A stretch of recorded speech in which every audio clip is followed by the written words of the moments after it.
Une remarque est à faire en ce qui concerne la partie du monde que les Philistins occupaient à ce moment de l'histoire n'est pas leur vraie patrie, lors du règne de David. Les Philistins étaient une peuplade vagabonde, foncièrement belliqueuse. Ils étaient fort bien entraînés à la guerre et représentaient de ce fait une menace perpétuelle pour le peuple qui se trouvait dans leur voisinage. Leurs guerriers étaient d'une si grande valeur que leur ennemi, même plus fort numériquement, pouvait à peine en avoir raison quand ils avaient maille à partir avec eux. À une époque assez reculée, les Philistins portèrent leurs pas aventureux vers cette terre que Dieu avait mise à part pour la donner à son peuple d'Israël. Avant l'arrivée des 12 tribus, les Philistins avaient déjà semé l'effroi dans le pays et solidement pris pied dans cette terre promise à d'autres. Un territoire assez considérable tomba même pour finir sous leur domination. Leur influence, leur puissance, leur prestige étaient tels qu'ils allèrent jusqu'à donner leur nom au pays tout entier. La Palestine est simplement le pays des Philistins. Palestine signifie terre des Philistins. Du jour où ils ont mis le pied dans le pays, ils y ont laissé quelque chose d'eux-mêmes qui ne s'est pas encore effacé aujourd'hui. Mais voilà que le Seigneur amène son peuple dans le pays d'Israël, disons-nous quelquefois. Mais en dépit de ce titre, en dépit de cette désignation divine, en dépit de ce qui représente ainsi l'intention de Dieu, le plan de Dieu, la pensée de Dieu, nous voyons ce pays prédestiné subir l'empreinte des Philistins. Ils disputent à Israël jusqu'au nom de leur pays, et entre les deux peuples, c'est à une question de titre, c'est à une question de nom, en définitive, que va se ramener tout leur antagonisme. À côté de ce premier aspect du problème, il y en a un second. Non seulement les deux peuples vivaient en état d'hostilité quasi permanente, mais les Philistins étaient les ennemis principaux d'Israël. Leur opposition se manifestait en ceci, qu'ils cherchaient constamment à faire main basse sur ce qui appartient au peuple de Dieu, ou à s'immiscer d'une façon ou d'une autre dans leurs affaires. Vous savez comment au temps de Samson, leur menace planait constamment sur le pays, sur ses habitants, sur ses juges. Ce qu'ils veulent à tout prix, c'est s'emparer de celui qui, dans sa personne, représente l'ensemble du peuple de Dieu. Mettre la main sur Samson pour découvrir le secret de sa supériorité, le secret de sa puissance. Ils mettent tout en œuvre pour sonder les mystères de la puissance et de l'autorité spirituelle. Pourquoi cherchent-ils à s'emparer de ce secret?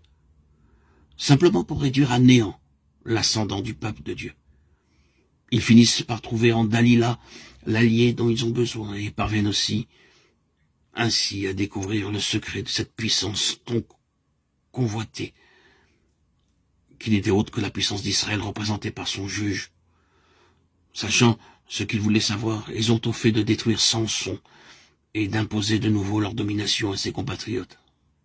Or, l'élément central dans toute cette affaire, le véritable objectif des Philistins, c'est d'opposer victorieusement leur Dieu au Dieu d'Israël et d'humilier ainsi le Dieu de leurs ennemis.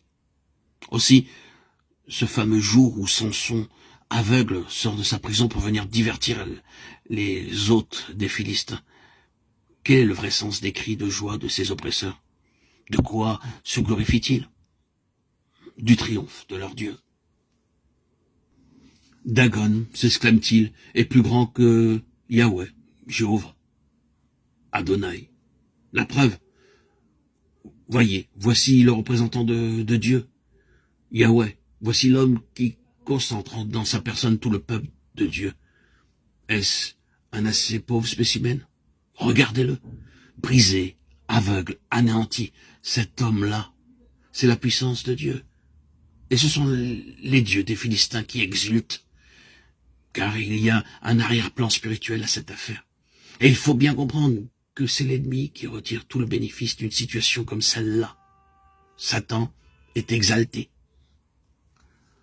Le diable est glorifié quand l'homme naturel, quand la chair incirconcise, la chair non crucifiée, s'empare des secrets spirituels et les exploite à son profit. On peut suivre ce principe à travers toute l'histoire d'Israël. Vous vous souvenez? Plus tard, ce sera l'arche, cette arche du témoignage, qui est comme l'incorporation de la puissance d'Israël, le symbole de sa gloire. Les Philistins s'en emparent, la mettent dans la maison de Dagon, de nouveau avec l'intention d'humilier Yahweh, en présence de leur propre Dieu. Cette fois, c'est Dagon qui est humilié. Dieu est capable de sauvegarder ses intérêts même lorsque son peuple lui fait défaut. Mais l'objectif demeure et les deux choses vont ensemble. D'une part, les Philistins s'emparent des choses saintes pour les utiliser à leur profit, et d'autre part, c'est le résultat inévitable. La gloire du Seigneur en est voilée. Et c'est l'adversaire qui triomphe.